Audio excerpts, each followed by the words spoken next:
introduction à la sociolinguistique. La sociolinguistique est cette branche de la linguistique qui étudie la diversité et les variations dans une ou plusieurs langues, cherchant à comprendre le langage tel qu'il existe en réalité. Avec l'aide du comique Ali G et du dramaturge J.M. Singe, l'auteur nous fait découvrir cette discipline relativement nouvelle. Langue et société.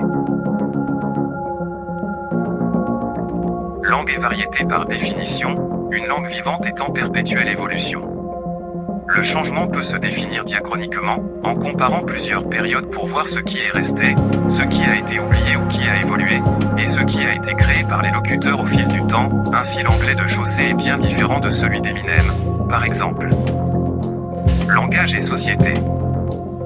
Objectif et méthode de la sociolinguistique. L'objectif initial de la sociolinguistique pourra se trouver résumé dans cette phrase du linguiste Antoine Meillet en 1906. Il faudra déterminer à quelle structure sociale répond une structure linguistique donnée et comment, d'une manière générale, les changements des structures sociales se traduisent par des changements de structure linguistique. La sociolinguistique comme discipline. La sociolinguistique s'est véritablement organisée comme discipline dans les années 60 aux USA. Les travaux de William Laboff, né en 1927, sur l'anglais, ont montré qu'il existait en fait des multiples façons de parler l'anglais.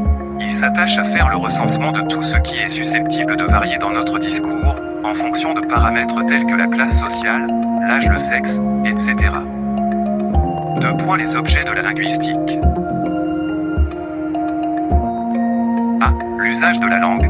Par rapport à l'idée de norme que peut se faire la grammaire, il est clair que la sociolinguistique s'intéresse essentiellement à l'usage ainsi qu'à la pratique orale de la langue. Quelles peuvent être les formes de cet usage ? La sociolinguistique montre qu'elles sont multiples et qu'on peut les relier à de nombreux paramètres. B. Langue ou langue. Rares sont dans le monde les pays monolingues, autrement dit où une seule langue est parlée. L'unité d'une langue donnée est parfois difficile à décrire. La sociolinguistique, dès lors, ne peut pas s'abstraire des questions de politique linguistique. Elle s'intéressera ainsi au phénomène de bilinguistique et de diglossie, à la manière dont les locuteurs d'une langue donnée se représentent là où les langues qu'ils parlent les mélangent ou les font alterner à la situation institutionnelle de ces langues. C. La communauté linguistique. La notion de communauté linguistique a été proposée au départ par W. Laboff pour désigner l'ensemble des locuteurs d'une langue partageant les mêmes normes. Les groupes qui composent la communauté ont des pratiques distinctes, mais ils partagent un ensemble d'attitudes sociales envers les divers usages et se rejoignent sur la manière dont ceux-ci se hiérarchisent. On peut dire qu'une communauté linguistique existe dès l'instant où tous les membres ont au moins en commun une seule variété linguistique, ainsi que les normes de son emploi correct. Une communauté linguistique peut se réduire à un groupe de personnes qui décident de vivre ensemble. D. La variation, l'observation de modes spécifiques d'usage du langage selon les communautés linguistiques conduit à identifier au moins 5 sources de variation: l'origine géographique, l'âge, le sexe, l'origine sociale, le contexte d'utilisation du langage. L'origine géographique, le plus souvent en relation avec l'appartenance soit au milieu urbain soit au milieu rural, est un élément de différenciation sociolinguistique très repérable. L'âge, l'appartenance à une certaine génération de locuteurs de la langue est également un facteur de différenciation. Il y a en quelque sorte coexistence de plusieurs synchronies. Le sexe, plusieurs auteurs ont noté la symétrie homme-femme face à la langue.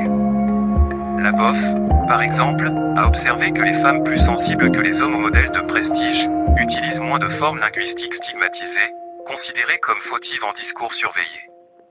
En réalité, Laboff constate une sorte de paradoxe. Les femmes emploient les formes les plus neuves dans leur discours familier, mais se corrigent pour passer à l'autre extrême dès qu'elles passent au discours surveillé. L'origine sociale, on parle de variation sociolecte lorsque l'origine sociale, l'appartenance à un tel ou tel milieu socioculturel, qui est en cause. On parlera par exemple du parler populaire ou du parler pédant. Les contextes d'utilisation, la situation de parole, les circonstances de l'acte de parole, lieu, moment, statut des interlocuteurs, objectifs de communication, sont un facteur de différenciation. On parle de registres au niveau de langage. La langue est un système qui manifeste un ensemble de variations dans ses usages, et dont l'approche sociolinguistique permet de décrire la structuration, en relation avec les représentations partagées, normes, valeurs, attitudes, par la communauté linguistique.